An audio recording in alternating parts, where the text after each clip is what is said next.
कि बड़ी खुशहाल बाबू अरे भैया मजदूर बा अरे बड़ी खुशहाल बाबू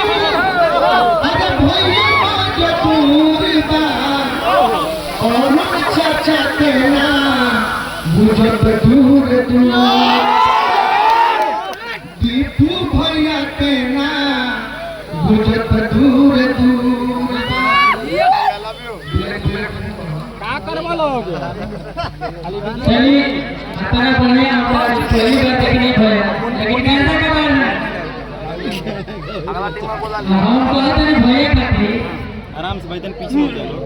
अरे कि हम हमारे पिया के धारा तू तो नहीं हो कि हम हमारे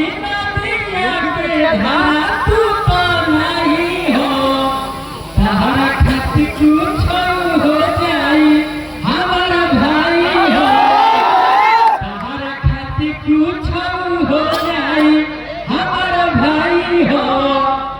दूसरा खाती मर जाओ ना हमारा खाती मिठाई हो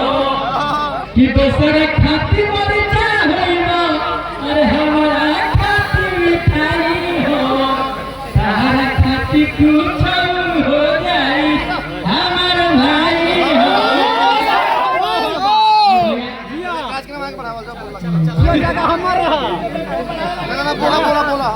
बहुत कमेटी के भी धन्यवाद राहुल शर्मा जी ने बोला चाहते लेकिन भैया कभी भी कोई बात कर रहे अंगाउं सानू के कि हम तुम्हारा प्रीतिया जिसके दुनिया लुटा दे देवानी पैसा लगा हरे तुम्हारा न मानो भैया हरे तुम्हारा न मानो भैया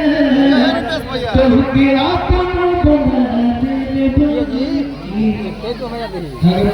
लव यू शेर भैया लव यू हमारे हमारे टीम के छोटे मनुष्य को दूसरा बोलिए